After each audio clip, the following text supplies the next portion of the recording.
Muy buenas tardes con todos. Bienvenidos. Es un gusto tenerles a ustedes aquí en este conversatorio, en este webinar. Mi nombre es María Fernanda Rivadeneira. Soy coordinadora de la maestría en epidemiología para la salud pública que ha desarrollado la Facultad de Medicina de la Pontificia Universidad Católica del Ecuador con el apoyo del Centro de Educación Virtual. Esta maestría está destinada a el desarrollo y la formación de profesionales con conocimientos y herramientas en el campo epidemiológico. Si ustedes desean más información, al final de este webinar vamos a estar también pendientes por si es que tienen alguna pregunta o alguna duda específicamente en relación a la maestría. Y en este momento queremos nosotros presentarles a nuestra ponente, Marilia Messenburg. Antes de esto quisiera un poquito mencionar lo que, el contexto por el cual realizamos este webinar. Como es de conocimiento público, la actual pandemia por COVID-19 ha supuesto un enorme desafío para los países, tanto en términos sociales como políticos, económicos y por supuesto de salud. En ese marco, la epidemiología tiene mucho que decir y también mucho por hacer. En la semana pasada, la Organización Mundial de la Salud reportó que el número de casos de COVID-19 se mantuvieron aproximadamente en 4 millones de nuevos casos y hubieron un aumento de 69,000 muertes nuevas. Esto conduce a un número acumulado de casos de 61,8 millones de casos de COVID reportados y 1,4 millones de muertes a nivel mundial desde que inició la pandemia. En ese marco, la epidemiología tiene mucho por decir y mucho por hacer. Una de las múltiples acciones de la epidemiología estaría encaminada a brindar información válida, oportuna y necesaria para la toma de decisiones en las políticas públicas. Hoy más que nunca, la pandemia por COVID-19 revela la importancia de la epidemiología en el mundo. Una de estas acciones justamente es el poder informar acerca de cuál es la prevalencia de COVID en los países para la toma de decisiones oportunas.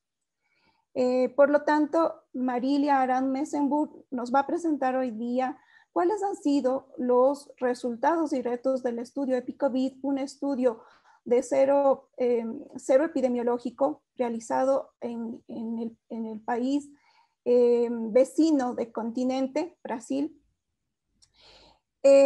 Y a través de su charla nosotros podremos tener información de esta experiencia realmente valiosa, así como pensar en cuáles pueden ser los retos para la aplicación de estudios similares en nuestro país. Marilia Arán Messenburg tiene una maestría y un doctorado en epidemiología del programa de posgrado de la Universidad Federal de Pelotas en epidemiología y un postdoctorado en desigualdades étnicas en salud del International Center for Equity in Health. Actualmente es profesora de la Universidad Federal de Ciencias de la Salud de Porto Alegre e investigadora de postdoctorado en el estudio EpiCovid. Con mucho placer les presento a Marilia Arán Messenburg.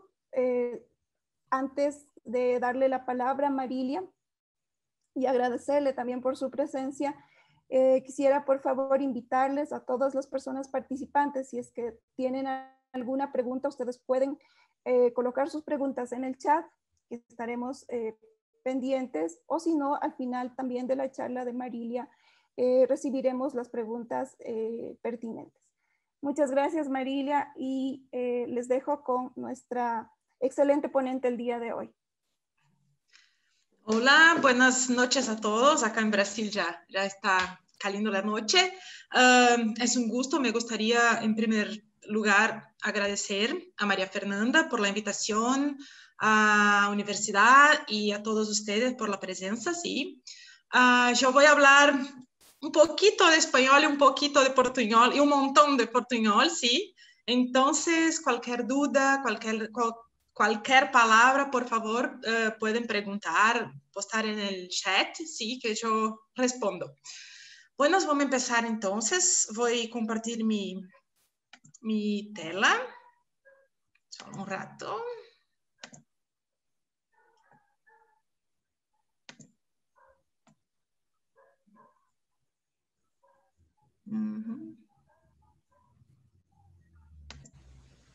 ¿Sale? Sí, Okay. está compartiendo, María. Dale. Gracias.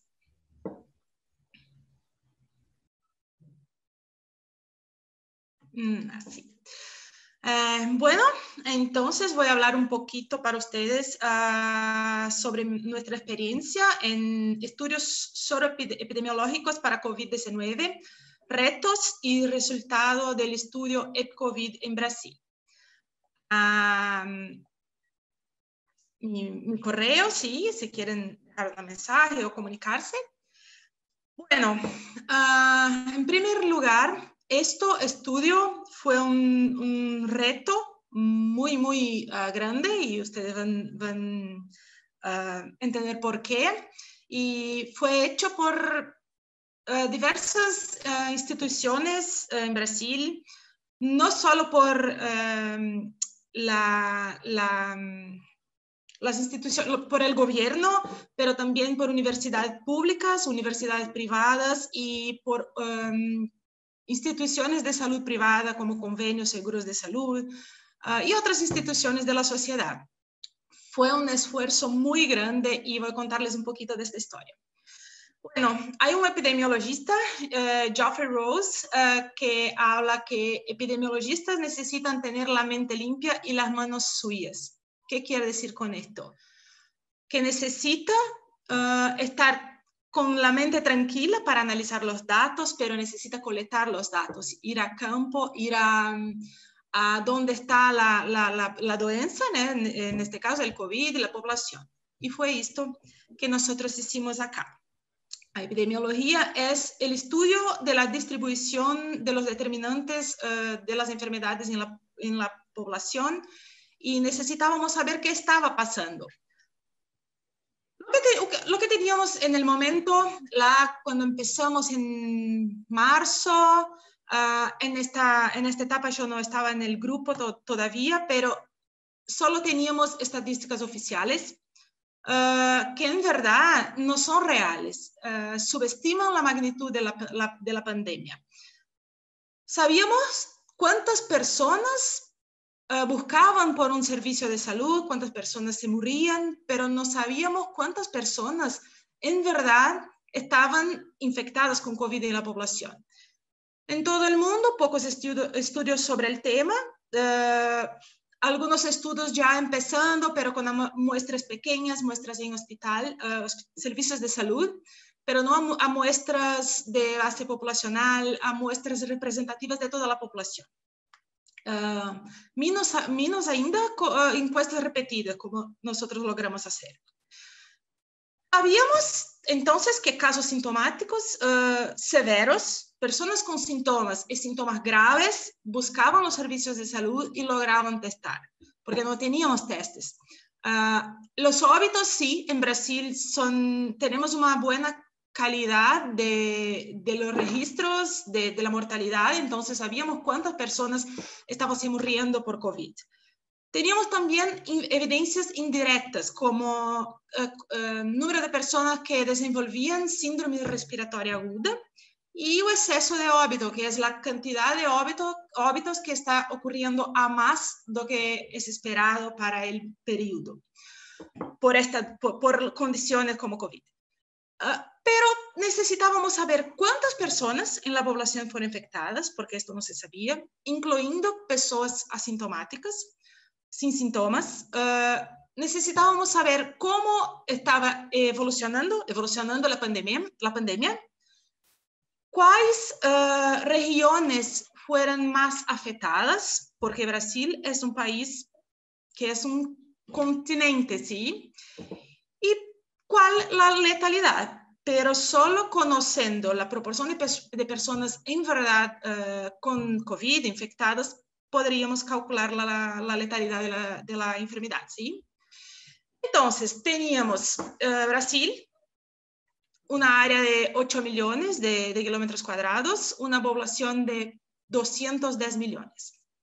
Nosotros vivimos acá en el sur, en una ciudad llamada Pelotas. En un primer momento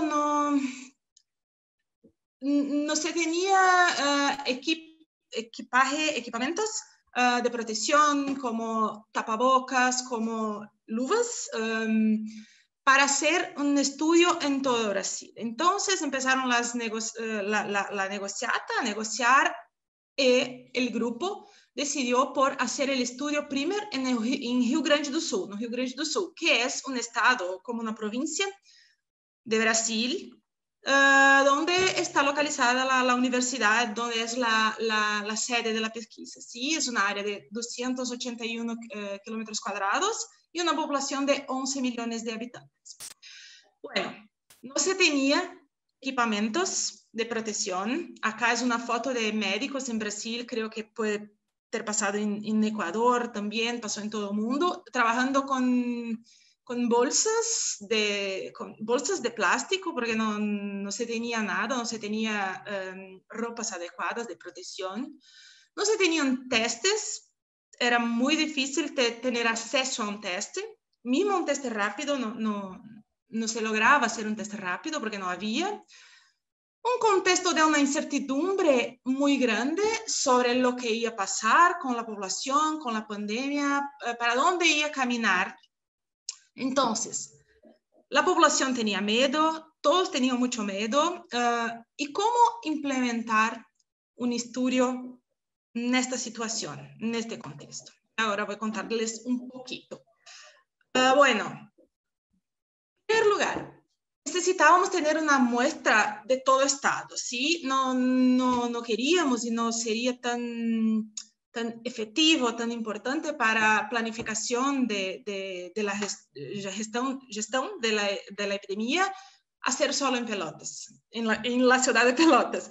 Entonces, buscamos parcerías con universidades en todo Rio Grande do Sul, que no fueran nuestros parceros, y, en fin, nos apoyaran y trabajamos todos juntos para que esto fuera posible.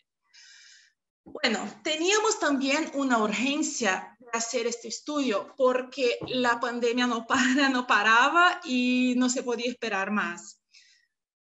El primer caso confirmado en Rio Grande do Sul fue en 29 de febrero, ¿sí?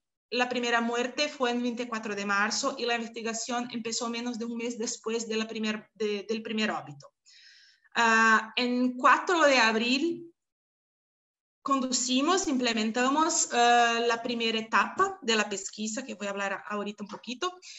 Y bueno, a partir desde ahí estamos con 8 etapas listas y vamos hablando. Bueno, lo que hicimos.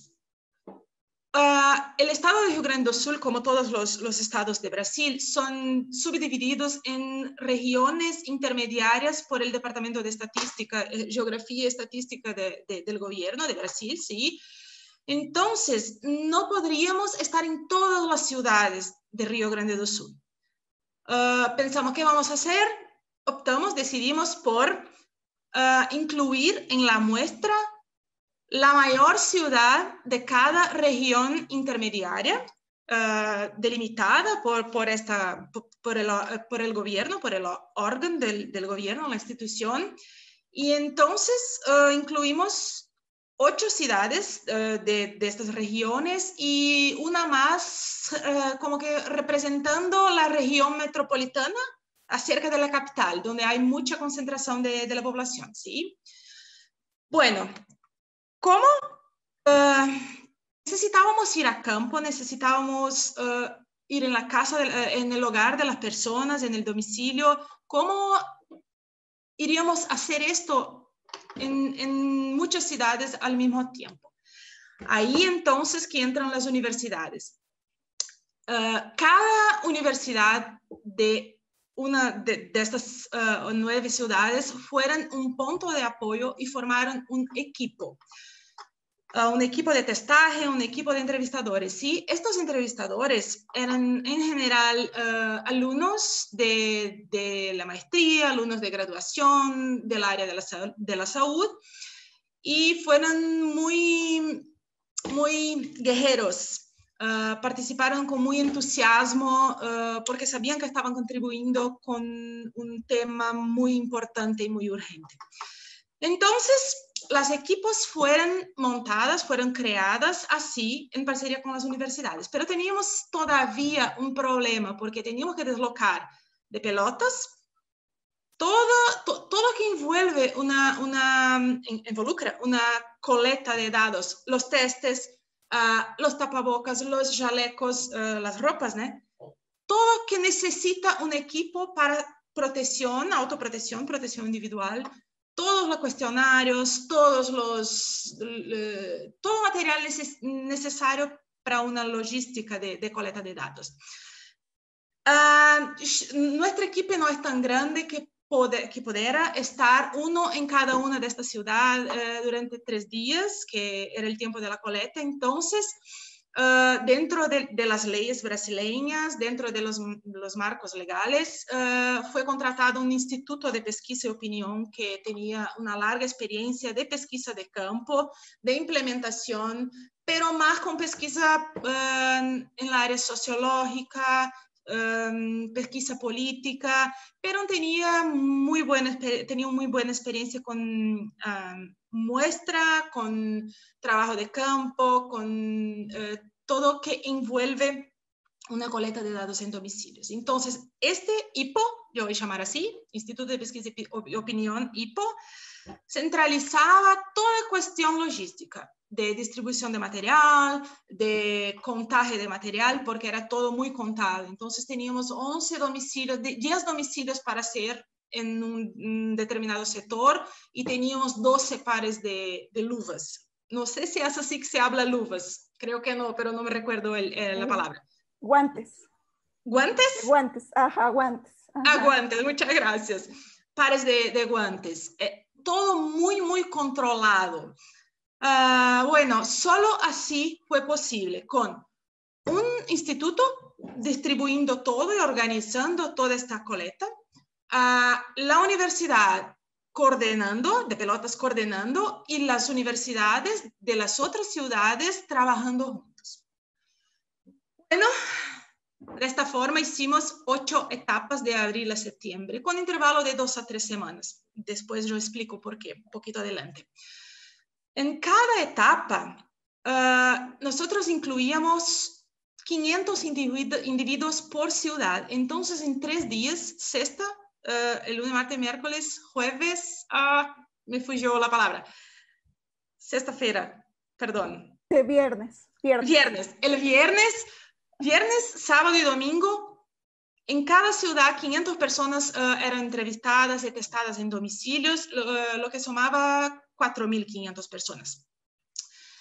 ¿Cómo encontrábamos esas personas? Bueno, las ciudades en Brasil, creo que en todo lugar, son divididas en sectores censales, llamamos acá de sectores censitarios, y nosotros seleccionábamos aleatoriamente a través de un sorteo sectores censales en cada ciudad. Dentro de los sectores censales seleccionábamos los hogares por una selección sistemática. Entonces se contaba cuadra 1, cuadra 2, casa 1, casa 2, casa 3.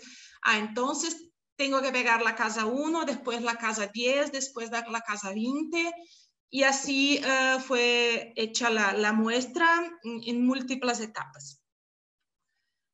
Bueno, una vez adentrando, invitando a los participantes dentro de la casa, era un sorteo aleatorio también. Entonces el entrevistador hacía una lista de los moradores del hogar y hacía un sorteo de uno para que participase, para que respondiese a un cuestionario. Hiciste un test rápido. El test utilizado era el test WONDFU, lo único disponible en abril. Tiene limitaciones, sí, sabemos, pero fue validado anteriormente y tenemos los resultados de la validación en la población de Rio Grande do Sul, y entonces logramos ajustar los resultados con base en esta limitación y como que descontar, ¿sí? Sacar la influencia de la sensibilidad y de la especificidad en el resultado a nivel general, a nivel de población. El test es muy rápido, muy simple. Un sangre de la digital, un pic en el dedo y el resultado en 15 minutos. No se podía hacer de otra manera, porque PCR no sería adecuado, porque no nos daría la proporción de las personas con anticuerpos, que era esto que queríamos medir, saber cuántas personas fueran infectadas ya. Tendríamos entonces solo con PCR el número de personas doentes en el momento de la colecta. No era lo que queríamos. Teste ELISA, teste de laboratorio de anticuerpos, también no podíamos hacer porque no se tenía laboratorio, no se tenía logística de sacar el sangre, enviar al laboratorio, no se tenían condiciones, ni tiempo, ni recursos financieros para pagar esto. Entonces, el test rápido es la mejor solución, ¿sí? No es adecuado para el diagnóstico individual, no es tan adecuado, pero diagnóstico a nivel poblacional sí está muy bien trabajar con esto. Bueno, acá también teníamos otra limitación, que el teste no reflectía la realidad do día de la colecta, pero de 15 días para atrás, porque solo el teste solo detecta la presencia de anticuerpos después de 2 semanas a partir de la infección. Entonces, siempre que estamos hablando de estos resultados, hablamos de una foto de la población, de la situación de infección de anticuerpos de COVID a 15 días, 2 semanas anterior a data da coleta, ¿sí? Bueno, acá. Entonces, estos fueron los inquéritos. En abril, después 2 semanas, 12 en abril, en mayo, junio, julio, agosto y septiembre. Acá son los resultados entonces de la prevalencia a cada etapa y la evolución de la pandemia en Río Grande do Sul.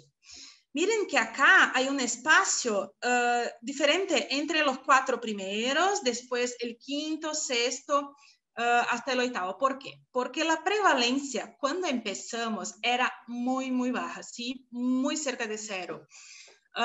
No había muchos casos en nuestro estado, entonces decidimos acá en mayo, la pandemia no estaba aumentando hasta entonces, decidimos espaciar y en 4 semanas. Fue arreglado en este momento, yo ya estaba con el equipo, perdón, no hablé, pero un poco antes de empezar la primera colecta yo entré y coordiné en mi ciudad. Y entonces aquí en mayo de la 4ª para a 5ª etapa, arreglamos con el gobierno del estado, que nos apoyó muy fuertemente y que utilizó los resultados de este estudio para tomada de decisión, y podemos hablar un poquito más de esto después, más el final. Se arregló hacer de 4 en 4 semanas. Si la prevalencia alcanzase 1%, de 3, pasaríamos de 3 en 3, y si la prevalencia alcanzase 5% de 2, voltaríamos para 2 en 2 semanas.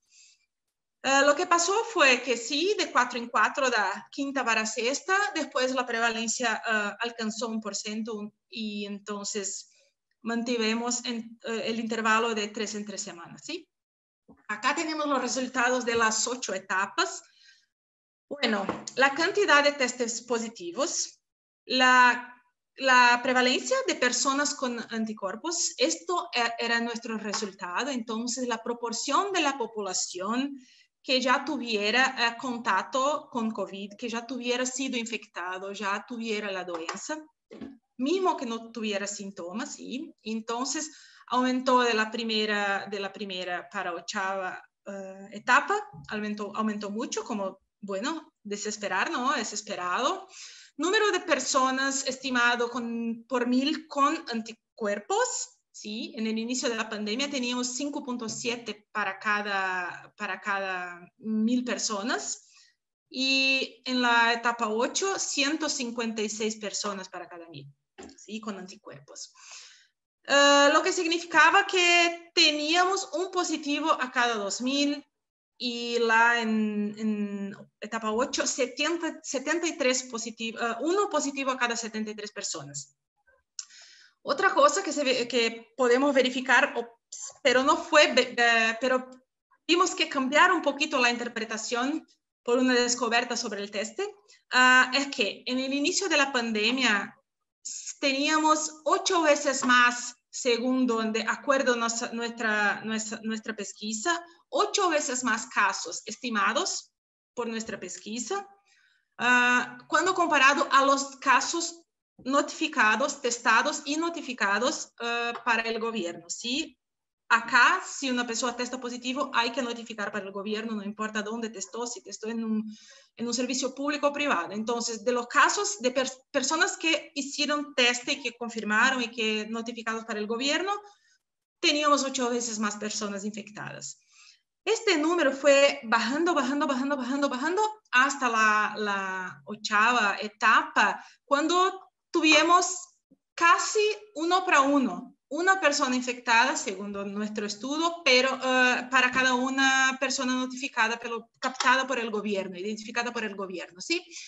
Lo que pasó fue que, bueno, cuando empezamos a hacer el estudio, este test era el único disponible, no se tenía mucho conocimiento sobre el test a un tiempo muy largo, hecho a mucho tiempo después de la doença, de la infección, porque no se tenían personas infectadas a mucho tiempo.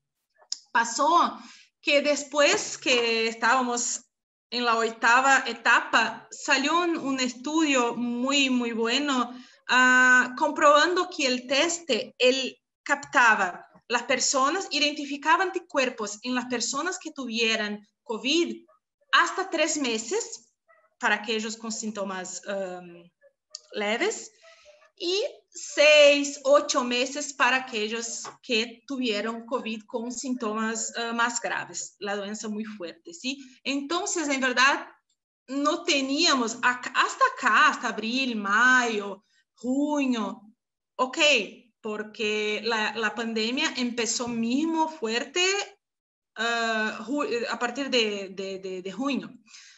Pero para las personas, entonces no tenemos un prejuicio tan grande de los resultados en este tiempo, pero hay que tener en cuenta esta limitación cuando vamos a interpretar los resultados, porque no podemos más hablar de prevalencia de personas que ya tuvieran COVID, no, prevalencia de personas que tuvieran COVID en los últimos 3 meses.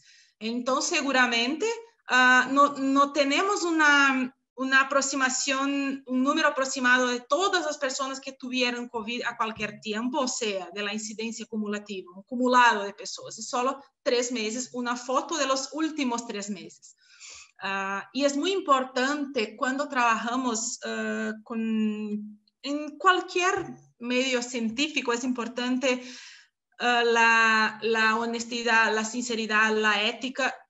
Cuando reconocemos una limitación, tenemos que declarar, hablar sobre esto claramente y escribir y divulgar, ¿sí? Porque es un papel de la ciencia trabajar con la verdad y es una cuestión ética muy importante. Y fue esto que hicimos entonces, pasamos a interpretar de una u otra manera. Y descubrimos esto solo en la octava etapa misma. Bueno, entonces este número acá de 1.1 para cada 1 identificado no era más verdad, había más identificados, ¿sí?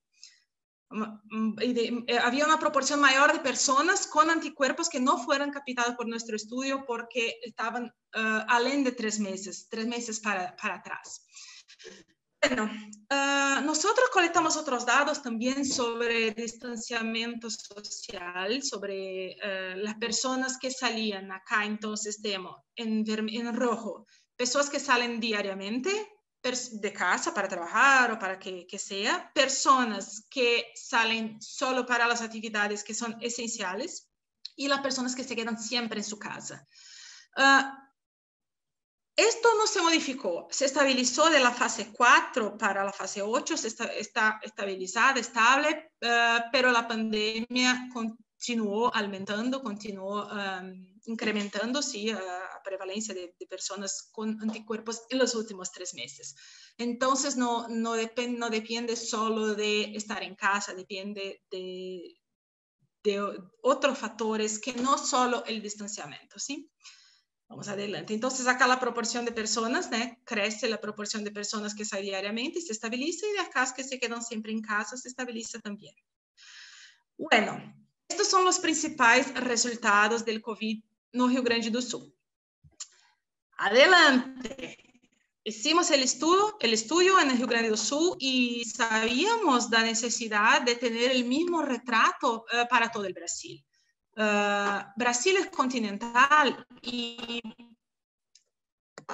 hay muchas pandemias dentro de Brasil, porque pandemias de COVID, diferentes pandemias de COVID, porque lo que pasa en sur en un momento no es el mismo que pasa en norte en el mismo momento. Entonces necesitábamos saber lo que pasaba en Brasil y cómo se pasaba en cada región del país. Brasil es un país con 4.200 kilómetros de largura, decimos en portugués, y 4.000 kilómetros. Entonces, imaginen el tamaño del reto, ¿sí? Ahora voy a hablar un poquito sobre cómo se dio esto, cómo ocurrió. Bueno, mundialmente, esto es el mayor estudio de la sobreprevalencia de COVID en una población. Tenemos ahora más de 90.000 participantes testados y entrevistados en 27 estados, 133 ciudades centinelas, que seguimos la misma lógica de Rio Grande do Sul. La mayor ciudad de cada mesorregión, de cada estado. Entonces incluimos 133 ciudades centinelas, llamamos de ciudades centinelas, por representar a cada región. Pero en Brasil testamos no 500, pero 250 individuos por cada ciudad, en cada ciudad, lo que sumaba 33.250 por etapa. Bueno, la muestra aleatoria, múltiples etapas, lo mismo. Sorteo, selección aleatoria de los sectores censales. Después, dentro de los sectores censales, selección sistemática de los hogares. Y después, entonces, selección aleatoria por sorteo de los individuos. Y estas son las ciudades, entonces, que fueron incluidas en el estudio. ¿Sí? Pelotas es aquí. Muy al sur, cerquita de Chuí, que es la última ciudad de Brasil, más al sur. Bueno, en Rio Grande do Sul tenemos el IPO, el Instituto de Pesquisa Opinión, que trataba manejaba la logística, y las universidades, pero no teníamos tiempo y no teníamos cómo identificar una universidad, 133 universidades en Brasil, para que pudiera invitar, organizar la comunicación, formar equipos. Entonces, hay un instituto que tiene un territorio de actuación mayor, IPO actúa en el Rio Grande do Sul, y tenemos un instituto semejante con una larga experiencia en pesquisa de campo, que es IBOPI. Entonces, nuestro parcero en este punto fue IBOPI, que organizó, que trató de la logística en cada municipio y ahí sí de formar las equipes de trabajo también, porque no teníamos las universidades como parceira. Bueno, el IBOP entonces fue responsable por todo esto. El entrenamiento tanto del Río Grande do Sul cuanto de Brasil era todo creado, esquematizado en pelotas, grabábamos vídeos para el entrenamiento. Entonces el entrenamiento era lo mismo para todos las personas que trabajaron en el estudio, pero en cada ciudad tenía un equipo en Brasil de IBOP para apoyar, para ministrar, para dar el entrenamiento, ¿sí? Que nosotros nos hacíamos, pero entrenamiento padrón, como requiere, ¿no? Metodología padronizada, como requiere como debe ser un estudio epidemiológico. También aplicábamos un cuestionario, hicimos 3 etapas en Brasil, en mayo y junio. Después tuvimos una interrupción del apoyo financiero del gobierno. El gobierno apoyó inicialmente el estudio, pero después algunos resultados se mostraron muy preocupantes y tuvieron un impacto muy grande en los medios de comunicación y entonces, no sé, el gobierno desistió de apoyar. Bueno, tuvimos un problema muy serio, que fueron las fake news en Brasil. En el Río Grande do Sul no, fue muy tranquilo, pero en Brasil tuvimos un problema con las fake news. Entonces acá es un folder, una información que estaba siendo ampliamente divulgada en Brasil, que las personas que estaban llegando a los hogares para hacer la entrevista y el test eran asaltantes,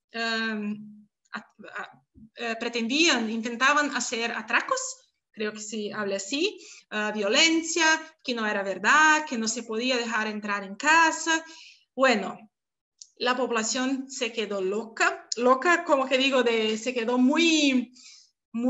mucho miedo, loca de miedo, en un sentido bueno, no malo, sí. Lo que pasó fue que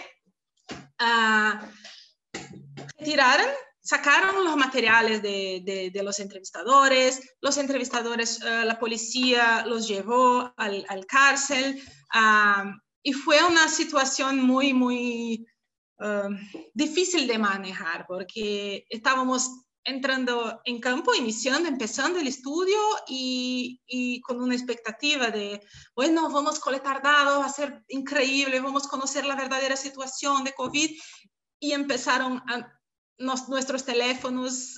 Hay acá, por ejemplo, personas de la televisión, abogados de gobiernos, de prefecturas de las ciudades, de los órganos de las ciudades, telefonando, ligando y llamando, hay personas presas acá, es verdad, son asaltantes, ¿qué pasa? Entonces fue una situación muy tensa, muy difícil, pero después logramos contornar, logramos solucionar, y los medios de comunicación apoyaron de una forma muy fuerte el estudio y fue ampliamente divulgado. Y entonces, bueno, ocurrió después de este episodio de una forma tranquila, ¿sí? Y no tuvimos más problemas, pero el inicio fue muy complicado porque hay también un movimiento como que anticiencia en Brasil, una descrenza, algunas personas, un sector de la sociedad que tiene una descrenza en la ciencia, descrenza en vacinas, y esto contribuyó de una forma muy negativa para la implementación del estudio. Pero ya son problemas, estoy hablando para ustedes para que tengan idea de los problemas que enfrentamos, como problemas con los testes, después problemas de este tipo que no pensábamos. Bueno, ¿y qué pasó en Brasil entonces? En Brasil, la prevalencia, cuando empezamos, la prevalencia era en mayo, era mayor que la prevalencia en septiembre que tuvimos en el Río Grande do Sul. Entonces, en mayo, que era 1.8, en mayo tuvimos 1.9 de prevalencia, sí, de personas que ya habían chichido COVID. Y en la fase 2, también en mayo, tuvimos en junio acá 3.1%. Por ciento de la población, y después en el última fase 3.8, y bueno, se ve que es muy superior a las medidas de Río Grande do Sul, a los resultados de Río Grande do Sul, y acá ya tenemos una idea de cómo es diferente la distribución de la COVID en Brasil. Bueno, vamos a mirar un poquito qué pasa cuando tenemos la prevalencia desagregada por grupos. En Brasil tenemos una prevalencia de estas prevalencias acá, ¿sí? Acá. Pero cuando miramos los grupos étnicos separados, miramos que los indígenas tenían una prevalencia muy mayor, no es bueno, no es muy, no saben, pero una prevalencia mucho superior. Gracias. Mucho superior a los otros grupos, ¿sí? En la primera etapa, ¿sí? En mayo, acá, ya los indígenas tenían la prevalencia mayor prevalencia que los pardos, los amarelos, los pretos, los pardos y los blancos en la última etapa, en junio.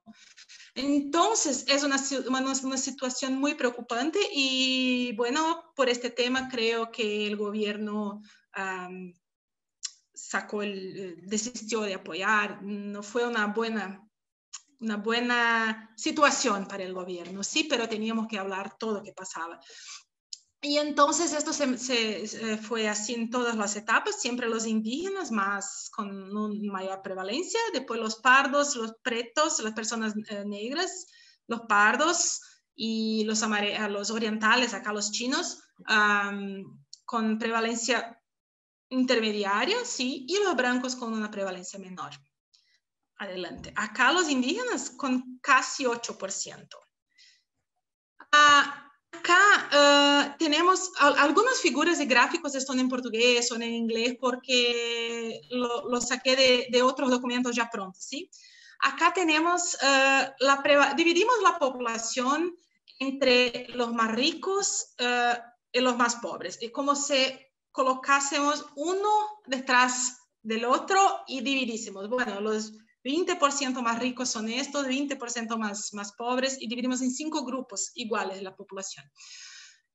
La prevalencia en todas las etapas, la prevalencia de personas que ya tuvieron COVID en los últimos 3 meses fue muy inferior en el grupo de los más ricos. Y es increíble porque cuando empezó la pandemia en Brasil, los ricos que venían de la Europa, de Italia, del verano, de sus ferias, vacaciones en Europa, eran los que más estaban contaminados. Pero después que se propagó, que se espalhó la pandemia, los pobres eran los más contaminados. Entonces, acá abajo tenemos los 20% y los 20% acima más pobres. Los 40% más pobres son los que tenían mayor carga de doença, mayor proporción de personas que tuvieron COVID, y esto iba disminuyendo hasta que los ricos tenían menos que todos. Pero ellos traeran el COVID, vamos a decir así. No sé si es una buena palabra, pero esta fue la puerta de entrada, vamos a decir así, en el país. Acá tenemos la prevalencia por región. Entonces, Brasil es dividido en sur, sudeste, centro-oeste, norte y nordeste, ¿sí? Bueno, sur,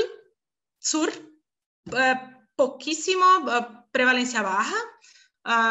Como miramos en los resultados de Río Grande do Sul, sudeste, que es donde está São Paulo, Río de Janeiro, un poquito más grande, la prevalencia mayor. Después centro-oeste, que es donde está el Pantanal, una prevalencia intermediaria, y acá una prevalencia muy baja en la tercera onda, la tercera etapa. El norte, que es la Amazonia, que es cerquita de ustedes, donde viven los indígenas, prevalencias muy, muy grandes, muy, muy, muy altas, y algunas ciudades, la ciudad con mayor prevalencia de personas infectadas, ya infectadas con COVID, fue Tefé. Es una ciudad en norte, y los resultados mostraron que 20% de la población de Tefé ya había contraído COVID en los últimos 3 meses, ¿sí? Y después aquí Nordeste, que es donde tienen las playas lindas. En mi estado no hay playas bonitas, pero Nordeste es donde Bahía, Salvador, Carnaval. Y acá sí una prevalencia como que intermediaria, y siempre creciendo en todas aumentando, incrementando en todas las etapas. Bueno, prevalencia por sexo no identificamos diferencias importantes. Acá investigamos también un poco de los síntomas, porque nuestro cuestionario tenía varias preguntas sobre síntomas, sobre uso de máscaras, sobre opinión y creencias sobre el COVID, sobre vacunación para influenza, otros temas relacionados. No tengo todos los datos porque algunos están en análisis, pero analizamos la prevalencia de los síntomas. Y identificamos que los síntomas más comunes, que las personas más reportan, es la mudanza en paladar y el olfato, en el gusto y en el olor. Nos sienten también. Esto fue reportado 6 veces más entre los individuos con teste positivo comparado a los individuos con teste negativos. Después, fiebre, 4 veces más por los individuos positivos comparado a los negativos. Y mialgia, dolores en el cuerpo, 2.8, casi 3 veces más en los positivos comparados a los negativos. Hicimos un análisis para confirmar y bueno, probamos que los 3 síntomas que diferencian en verdad, en la realidad, quien tiene y quien no tiene COVID, síntomas más frecuentes son estos 3. Acá, el número de síntomas entre positivos, personas con testes positivos, y entre personas con testes negativos. En el inicio de la pandemia se hablaba que no, porque 85% son asintomáticos, no tienen cero síntomas, ninguno. Pero con el desarrollar de las cosas, otros estudios también comprobaron que las personas tienen síntomas más leves, pero tienen síntomas. Y nuestro estudio, cerca de 11% de las personas, 12%, de los positivos eran asintomáticos, no tenían síntomas. Todos los otros 90% presentaron 1, 2, 3, 4, 5, hasta 9 síntomas. Y investigamos los síntomas más frecuentes. Estos que están aquí: dolor de cabeza, cambios en el paladar y en el olfato, fiebre, tos, dolores en el cuerpo, dolor de garganta y estos más. Dificultad para respirar. Bueno, nosotros no teníamos datos buenos, adecuados de la prevalencia de personas que tuvieran COVID. Por esto hicimos el estudio, ¿sí? Pero teníamos un buen dato sobre muertes, óbitos por COVID. Entonces, comparamos cuál es la correlación, cómo se correlacionan nuestros datos, casos acá, ¿sí? Con las muertes, en este gráfico de acá, muertes relatadas para el gobierno, y también con los casos de COVID testados y relatados para el gobierno, ¿sí? Y lo que pasó fue que la correlación acá de casos de COVID, de infecciones de COVID en algún momento, la correlación fue de 0.66. No es una correlación altísima, pero es una buena correlación. Y acá, cuando analizamos los óbitos, miramos que la correlación es muy alta, 0.85, y estos resultados son estadísticamente significativos. ¿Sí? Entonces, llegamos a la conclusión que, bueno, nuestro estudio estaba bien, porque seguro que cuando se aumenta la proporción de casos, va a aumentar la mortalidad. Y la correlación de este aumento de muertes con aumento de casos, estaba alta. Entonces teníamos seguridad de que estábamos captando bien lo que estaba ocurriendo en la población. Acá es un gráfico de hoy. Tenemos la situación actual, entonces la promedia de óbitos diarios, ¿sí? Por día. Bueno, acá en el inicio de la pandemia teníamos un crecimiento, un incremento, ¿no? de los óbitos, y esto fue como que estable, se estabilizó de junio hasta septiembre, cuando empezó a calir, y después estamos ahora en una situación crítica en algunos estados, en una situación difícil, muy difícil en algunos estados, pero otros estados están estables, otros estados están muy bien porque está disminuyendo la mortalidad y la cantidad de personas infectadas, ¿sí? Esta es la situación actual de Brasil. Se habla por acá, estamos en la segunda onda, estamos en la second wave, segunda ola de COVID. Pero no se puede, para mí, mi interpretación como epidemiologista es que no podemos interpretar como una segunda onda porque no salimos de la primera. Creo que es un aumento de casos es un pico dentro de una grande onda, de una grande ola, porque no bajamos o bastante, no bajamos suficientemente para decir que, bueno, cerró la primera onda y ahora entonces empezamos otra. No, estamos en la misma onda, pero con un aumento diario de casos. Y esto es el retrato de Brasil actual. Bueno, acá, miramos acá que empezamos a crecer, a aumentar, a incrementar los números de muertes acá. Las muertes, desde la infección hasta la muerte de la persona, hay un delay, un periodo que transcurre, ¿sí? Y entonces vamos a ver qué pasa acá. Unos días después, tuvimos elección para prefeitos, llamamos la persona que coordena las ciudades, como el presidente de las ciudades, ¿sí? Llamamos de prefeitos acá. Tuvimos la vota para prefeito. El 27 de 9 empezó la propaganda electoral en la televisión, en los radios, en todo, internet, las redes sociales.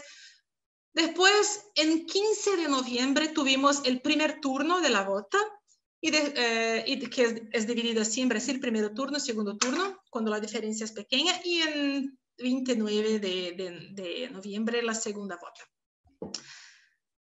Durante toda la campaña, toda propaganda, los candidatos decían que no, está bien, São Paulo está muy bien, no vamos a cambiar las indicaciones a la población, las orientaciones, porque la pandemia está controlada.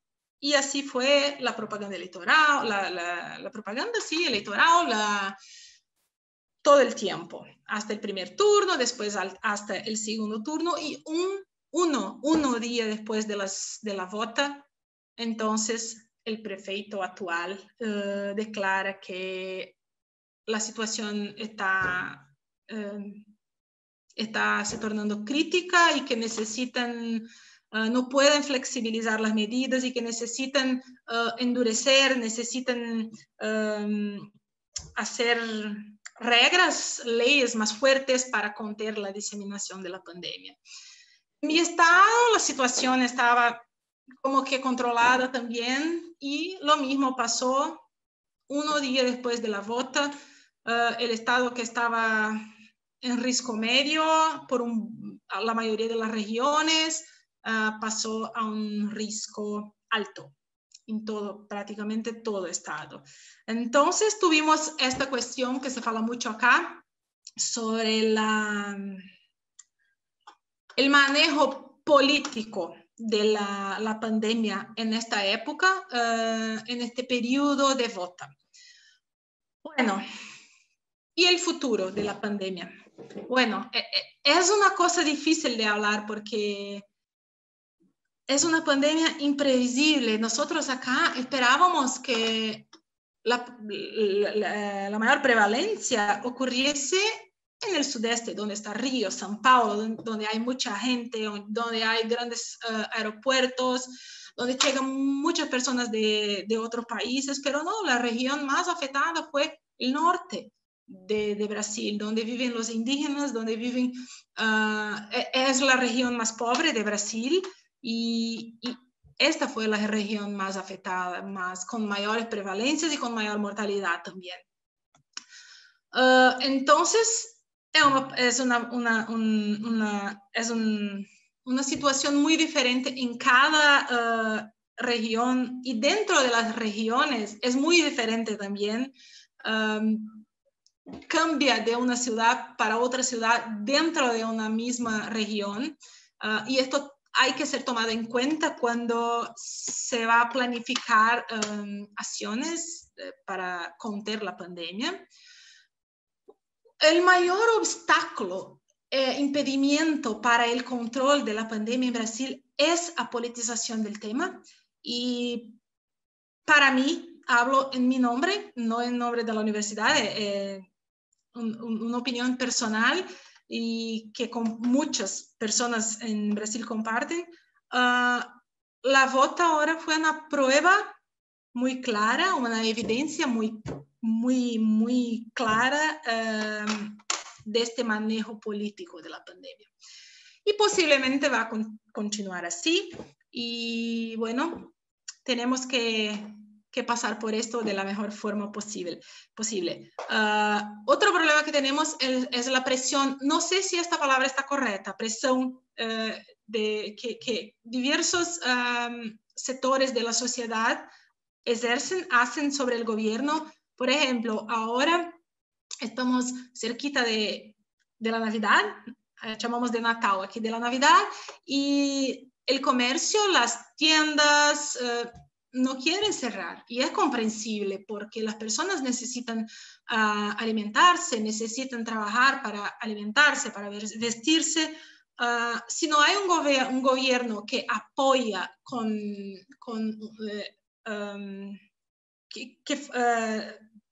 fornece, proporciona un apoyo financiero para compensar el desempleo, las personas van a salir, van a trabajar porque necesitan, no porque quieren, porque gustan, ¿sí?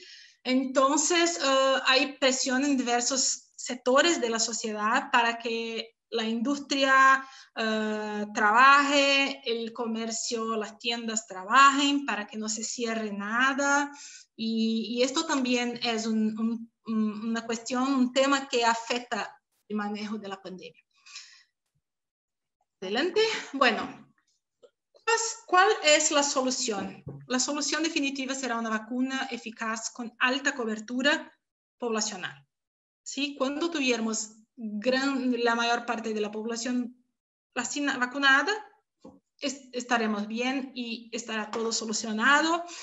Mientras, necesitamos de políticos que respeten la ciencia, de distanciamiento social, que las personas que pueden se concienticen y utilicen tapabocas. Necesitamos testar masivamente a la población, testar de forma amplia a la población, identificar los contactos de las personas que tuvieran test positivo y testar a ellos también.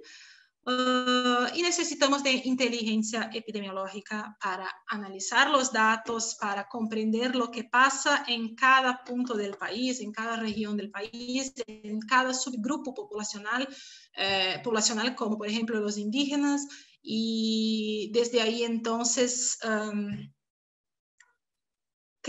pensar en estrategias de prevención direccionadas a cada grupo poblacional, adaptadas a cada región y no una para todo el país. Tenemos algunos artículos publicados, artículos científicos en periódicos muy importantes. Entonces, estos son los periódicos que están publicados ya, y los artículos, y puedo compartir con María Fernanda después para que comparta con ustedes.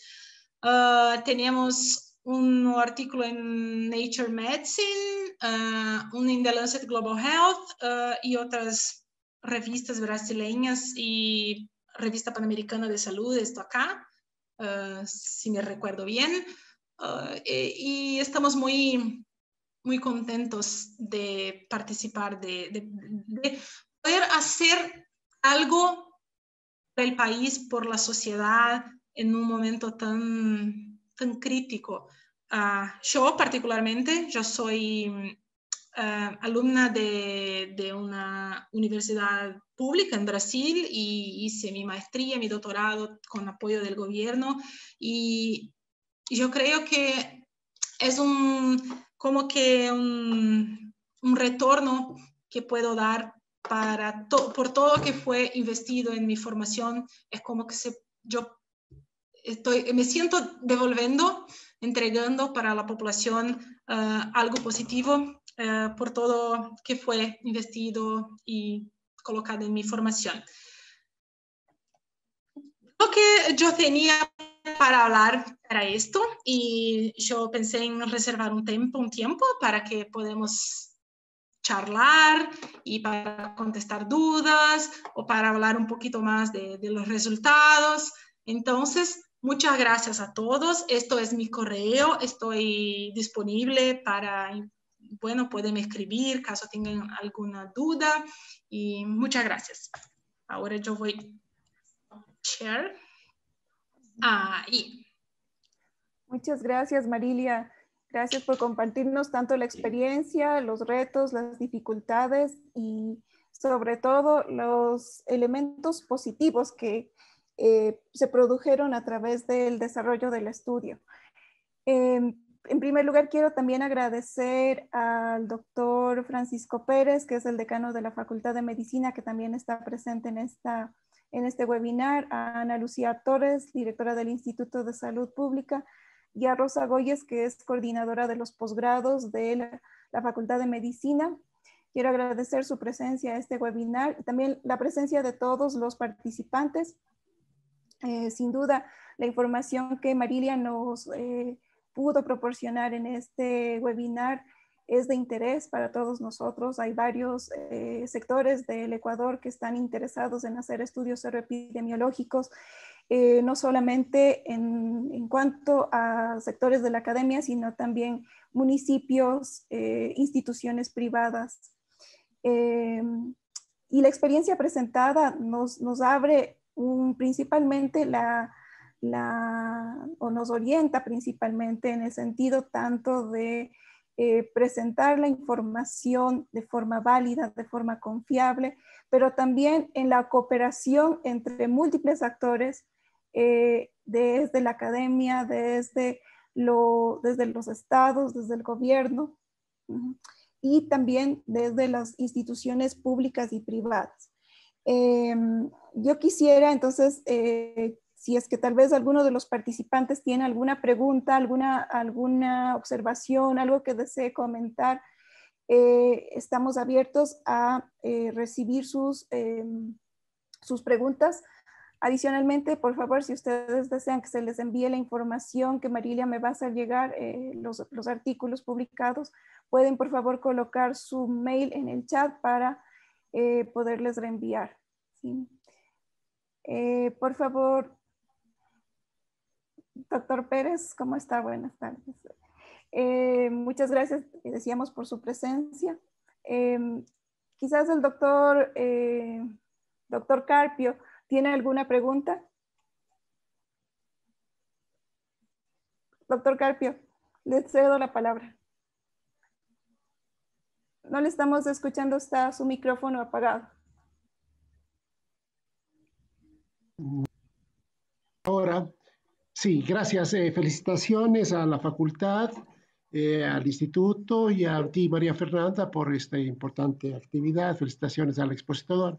Yo tenía dos preguntas. Uno, ¿por qué se habla de prevalencia habida cuenta de, y por qué no se habla de incidencia cuando se habla de coronavirus? Todo el mundo habla de prevalencia y todavía no está establecido que existan casos viejos en cuanto a coronavirus. Finalmente son casos nuevos. Y entonces, y la segunda pregunta y el segundo aspecto es que aquí también en Ecuador es un fenómeno similar con respecto a Brasil en cuanto a los estratos socioeconómicos. Acá en Ecuador empezó en marzo en los estratos socioeconómicos más altos. En Guayaquil y junto a Guayaquil está San Borondón, la tasa fue de 9 por 10.000 habitantes en marzo, que es el inicio del periodo, que duplicó a Daule y triplicó con respecto a Guayaquil. Así empezó. Y entonces hay un inicio similar y se dijo de que es la gente que viene de vacaciones de Europa. Pero en Europa no hay vacaciones, sino son unos contados días. Yo creo que es la gente que viene acá huyendo de la pandemia que golpeó mucho a España y a Italia, mucho más. En España la letalidad fue del 15% y en Italia el 12% son las tasas de mortalidad más altas, al menos en ese momento. ¿Puedo contestar? Sí. Por favor, María. Sí. Sí. Bueno, muchas gracias por la pregunta. Sobre la prevalencia y la incidencia, lo que pasa es que seguro que la prevalencia, si los testes captan mismo los anticuerpos, si los anticuerpos son estables a lo largo de los tiempos, ¿sí? Como que continúan en el cuerpo, ¿sí? Después de mucho tiempo, ok, la prevalencia va a ser la misma que la incidencia acumulativa porque es una doença nueva y si hay anticuerpos solo se contamina una vez. Lo que pasa es que ¿cómo estamos tratando de presencia de anticuerpos?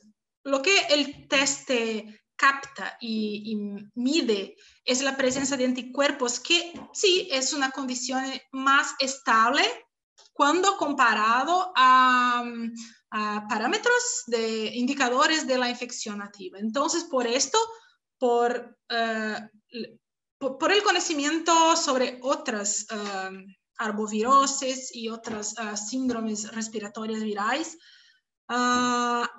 optamos en Brasil y en la mayoría de los países en trabajar con la prevalencia, porque es lo que indica prevalencia por periodo, prevalencia desde que empezó la pandemia. Pensábamos el inicio, pero después entonces descubrimos que la prevalencia de los últimos 3 meses, con seguridad de los últimos 3 meses. Y entonces, por esta limitación del teste, ya ahí no se puede comparar la prevalencia con la incidencia acumulativa, porque los casos de 3 meses,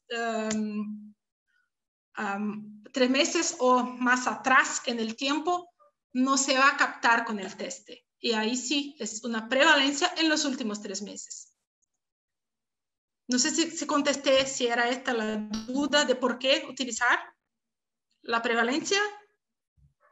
¿Es esto? Dale. Y el segundo comentario, creo que no sé si estoy equivocada, pero fue un comentario, no una duda específica sobre la situación de la pandemia entre las personas más pobres de la población, más vulnerables. No es fácil hablar español, pero me encanta. Como siempre, todo que es malo llega, golpea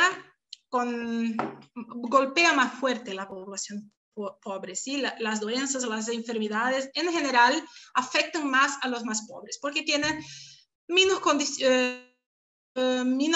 condición de vida inferior, un estado nutricional inferior, una situación inmunológica de la inmunidad inferior. Son personas que necesitan exponerse más porque necesitan trabajar y muchas veces porque están en trabajos informales que no pueden seguir recibiendo, sino en casa, trabajando en casa, haciendo home office, no necesitan ir a la calle, trabajar como con ventas, con contacto con las personas. Entonces, seguramente llegó en los ricos que venían de las vacaciones, pero golpeó mucho más fuerte los pobres por todo este contexto en que los pobres están involucrados. Fue una cosa muy simbólica en Brasil, que el primer caso fue de una persona de vacaciones en Italia que volvió al Brasil. El primer caso de COVID. Y el primer muerte, óbito por COVID, fue de una trabajadora, no sé cómo se dice en español. Doméstica. Una doméstica, sí, una doméstica que trabajaba para personas que vinieron de Italia, entonces se contaminó. Las personas, los patrones, salieron bien de la enfermedad, pero la doméstica se murió. Y fue muy simbólico y para mí es una cosa muy fuerte, porque es como que se queda muy claro cómo ocurren las cosas en la verdad, ¿sí? Muy, muy triste. Muchas gracias, Marilia, por la respuesta. Gracias también, doctor Carpio, por la pregunta. No sé si es que hay alguna pregunta adicional del público, si no quisiera un momentito cederle la palabra al doctor Pérez, que nos está acompañando. Muchas gracias por la presencia. Gracias, María Fernanda. Bueno, realmente es muy placentero para la Facultad de Medicina de la PUCE poder iniciar nuestro, digamos, todo este proyecto maravilloso que ha significado construir la maestría en epidemiología en salud pública, porque realmente ha sido un trabajo en equipo y que realmente ahora ha llegado a buen término ya con su aprobación por parte de las entidades estatales y lo estamos ofreciendo ya a los profesionales que están interesados, ¿no?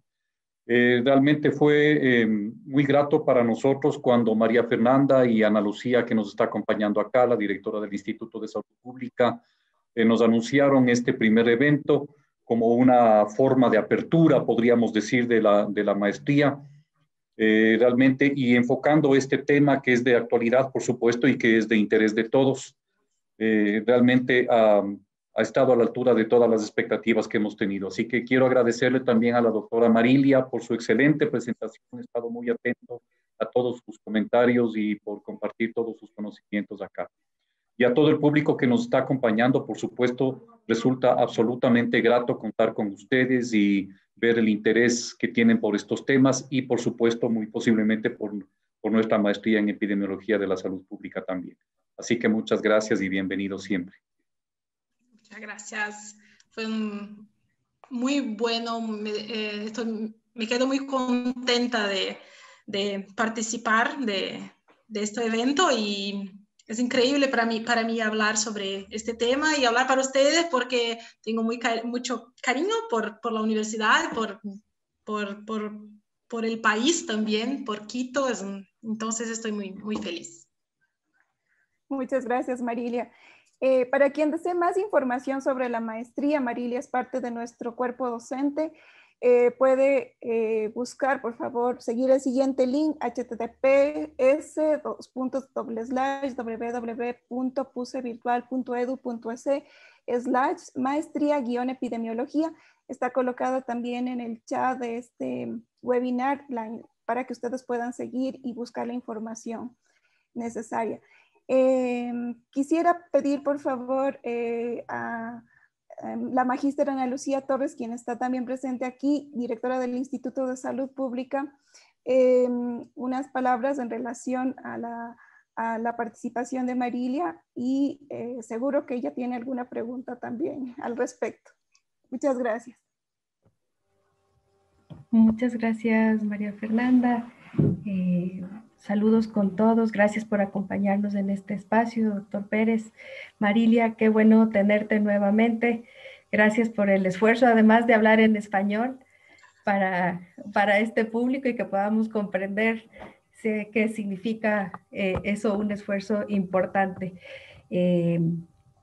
Quizás como agradecer mucho, me has hecho pensar mucho en las poblaciones indígenas, parte de nuestro trabajo que hacemos también en el Instituto de Salud Pública tiene que ver mucho con población amazónica y los pueblos indígenas, y esto realmente ha sido, por un lado, escalofriante mirar lo que ha sucedido en cuanto a la atención que se brinda a poblaciones de difícil acceso o de alta dispersión, y cómo han reaccionado también desde sus propias capacidades de agencia ante la pandemia. Entonces, estos comentarios que hacías al respecto de la seroprevalencia en estos grupos poblacionales creo que abre muchas inquietudes y muchas preguntas, y quizás aquí yo me permitiría hacer como una relación o ligarlo con precisamente la maestría de epidemiología, a la cual los invitamos cordialmente y los animamos para inscribirse. Creo que hoy más que nunca se ha visto la necesidad de contar con epidemiólogos, con profesionales formados y sensibles también a la realidad de nuestro país, capaces de leer territorios y sus dinámicas poblacionales para atender de manera integral a la salud, no solo como la ausencia de enfermedad, sino precisamente como todas estas condiciones que van a contribuir a la salud de la población. Entonces, creo que esto también nos hace pensar en la brecha de profesionales que tenemos en nuestros países. Lamentablemente no ha habido como una inversión y un interés desde las propias autoridades sanitarias en formar a profesionales e incorporarlos dentro de sus diferentes áreas de trabajo, pero vemos que se vuelve un campo imprescindible para pensar en el desarrollo y la salud de nuestro país, de nuestra región. Muchos de estos problemas también, como vemos, no se encuentran dentro de los límites fronterizos de los países, sino que responden a regiones mucho más amplias, incluso ahora mundiales. Entonces, creo que este es un aporte importante que va de la mano del compromiso de la PUSE, de la Facultad de Medicina y del Instituto de Salud Pública por contribuir a la realidad de los problemas de salud de nuestro país y de la región. Así que los invitamos a seguir, ya nos dijo María Fernanda, los diferentes links y a ser parte de esta aventura de formación. Gracias. Muchas gracias. Por favor, Marilia. ¿Puedo hablar un poquito? El tema de los indígenas es muy fuerte. Lo que pasa en Brasil acá es que históricamente es una población como que olvidada, ¿sí? Es una población que no tiene tanto acceso a los servicios de salud, no tiene buenas condiciones de vida, condiciones sanitarias, y es una población vulnerable en todos los sentidos. Pasa que en Brasil hay otro tema muy fuerte. Una pregunta, doctora. Pero Brasil tiene buenos conocimientos, que es epidemiología y todo. Yo he hecho varios congresos allá ahorita estoy en Ecuador, pero son unos buenos profesores en todo. ¿Yo? Sí, sí, tenemos buenísimos profesores y tenemos, tenemos conocimiento de epidemiología, pero no hay un esfuerzo del gobierno para que los pueblos indígenas sean atendidos en su plenitud, en su bienestar pleno, ¿sí? Hay un problema muy grande que se relaciona con la salud de los indígenas, que es la explotación ilegal de Amazonia, la explotación ilegal de las tierras indígenas, el garimpo. Entonces, estos explotadores van hasta las tierras y contaminan a los indígenas que después no tienen acceso a los servicios. Creo que no es una cuestión de falta de conocimiento, es una cuestión de un problema histórico, que es el investimiento en la salud indígena. Creo que casi la parte latina está falta, la parte de salud está muy mala. Yo digo sí, que es parte latina que ya es de salud está muy mala. No solamente Brasil, no es porque tenga conocimiento de Brasil, pero casi toda la parte latina, igual que en Ecuador. En Ecuador tampoco no es muy buena la salud. Sí, sí, pero creo que es muy importante que resultados como del COVID sean divulgados para que se cambie esta realidad, ¿sí? A través de políticas de salud efectivas que tomen en cuenta las cuestiones culturales de cada pueblo. Las barreras culturales también. Sí, de cada país es una cultura diferente, claro está, pero la parte latina en lo que es a nivel de salud está muy decaído, demasiado decaído. Sí, no. Casi te queda viuda. Marilia, muchas gracias. No sé si es que hay alguna otra pregunta adicional. Quizás yo quería hacerte una pregunta. Gracias también a Ana Lucía por la intervención y por la presencia. Yo quería hacerte una pregunta en relación a cómo el estudio ya ha tenido 8 etapas. ¿Hay alguna previsión de continuidad del estudio? ¿Cuál es la propuesta? Y también bajo el nuevo escenario del tema de las vacunas, ¿no es cierto? Que ya al parecer comienzan a... Reino Unido, por ejemplo, ha sido el primer país que dice que va a vacunar a su población desde la próxima semana. ¿Cómo crees tú que los estudios seroepidemiológicos podrían ser aprovechados en este periodo en el cual comenzamos o esperaríamos comenzar con el inicio de vacunas contra COVID? Sí. Bueno, sobre el tema de la continuidad, estamos acá en Rio Grande do Sul peleando, luchando para que se tenga continuidad, al menos más una etapa, y hay una planificación, está todo listo para que cuando salga el recurso financiero logremos hacerlo muy, muy pronto. Entonces, hay una previsión, sí, pero es una incertidumbre todavía.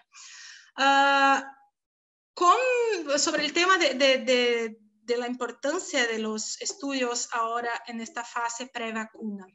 Es una buena pregunta. Yo creo que en Brasil lleva un tiempo hasta que toda la población sea vacunada, porque tenemos 210 millones de habitantes. Tenemos que planificar como país una logística de distribución de las vacunas muy compleja, porque, por ejemplo, en sudeste, en el sur, tenemos buenas carreteras, tenemos energía eléctrica, tenemos todo lo que necesitamos, pero en el norte no hay carreteras. hay que salir de barco se dice navío, hasta las ciudades, porque no, es el único medio de transporte. Entonces, es un desafío muy grande lograr vacunar toda la población. Mientras no ocurre esto, creo que los resultados de nuestros estudios acá son importantes para para la planificación de las políticas. No puse la presentación, pero voy a hablar un poquito. El estado de Rio Grande do Sul dividió en regiones, con el mapa todo en rojo, que los presenté. Y de acuerdo con algunos indicadores de salud, declara, bueno, hay alto riesgo en esta región, acá hay bajo riesgo. Uno de los indicadores que tiene un peso importante para estas decisiones, para la tomada de decisión, es el resultado del estudio de COVID. Entonces, otros indicadores son tomados en cuenta también, como la disponibilidad de hamacas en unidad de terapia intensiva, de leitos, no sé cómo se dice, de camas. De camas. Sí, de camas. La disponibilidad de médicos, enfermeros para manejar la epidemia, son otros indicadores, pero nuestro indicador, los números generados por el estudio son llevados en cuenta de una manera muy importante para la toma de decisión. Y mientras no se logra vacunar toda la población, es importante que el gobierno tenga datos, practique la salud pública basada en evidencias y no en interpretaciones o yo creo que necesitamos de datos concretos para brindar los gobiernos para que tomen la decisión acertada y así logramos prevenir más muertes, más nuevos casos mientras aguardamos la vacuna. Yo creo que esto es el punto central ahora y creo que no es tu pregunta, pero voy a avanzar un poquito. Creo que los epidemiólogos van a ser indispensables en los próximos años porque las consecuencias a lo largo de los tiempos de esta pandemia creo que van a ser muy fuertes. Las consecuencias, estamos acá hablando de la situación ahora, ¿sí? Pero vamos a pensar como epidemiólogos, necesitamos medir a lo largo de los tiempos lo que va a pasar en términos de salud mental, en términos de de consumo de alcohol, incrementó mucho la adicción, el consumo de alcohol durante la pandemia. Lo que va a pasar en términos de doenças crónicas, porque las personas dejaron de ir hasta el servicio de salud para hacer sus exámenes preventivos. Lo que va a pasar con los niños que están naciendo de mamás que no están en acompañamiento médico durante el embarazo. Entonces, yo creo que esta pandemia va a tener un impacto en la salud de las poblaciones que va a se ver por mucho tiempo. Y los epidemiologistas pueden desempeñar un papel central en la identificación, en la medición de estas condiciones que están relacionadas a que está ocurriendo ahorita, pero que van a permanecer por mucho tiempo. Entonces, creo que una maestría en epidemiología es una decisión muy acertada en este momento. Muchas gracias, Marilia. Gracias a todos los que se han quedado con nosotros. Ya vamos 1 hora y media del webinar. Les recuerdo entonces un poquito, en resumen, estamos hablando sobre el estudio EpiCovid. Este es un estudio epidemiológico realizado en Brasil que comenzó en el estado de Río Grande do Sul, pero luego se extendió al resto de los estados de todo el Brasil. Inició como un esfuerzo común del gobierno, la academia, instituciones públicas y privadas. Quien está coordinando este estudio es, entre otras, la Universidad Federal de Pelotas. Hasta el momento, hasta la fase 8, que ellos han recolectado información, han participado más de 90,000 personas, más de 90,000 testados, y ha permitido tener información sobre las estadísticas de la situación, la magnitud de la pandemia, considerando que las estadísticas oficiales subestiman la magnitud de la pandemia. El EpiCovid ha tenido esta particularidad de permitir información válida y confiable para conocer el estado de la pandemia en Brasil. Quiero agradecer de nuevo a todos. Si no hay más preguntas, comentarios o cualquier observación que ustedes quieran realizarla, creo que damos por terminada la participación de Marilia. Mil gracias, Marilia. Como ella ya lo ha dicho, la formación de epidemiólogos es una decisión acertada en estos momentos, en estos tiempos, y no solamente para el momento actual, sino de aquí a largo plazo. Para quienes decidan formar parte de la maestría en epidemiología para la salud pública, estamos abiertos y disponibles a responder cualquier duda, cualquier pregunta relacionada con la maestría, y esperamos contar con su candidatura, con su participación, sino también en futuros webinars que los realizaremos abiertos al público. Muchas gracias a todos y una buena noche. Buenas noches, muchas gracias a todos.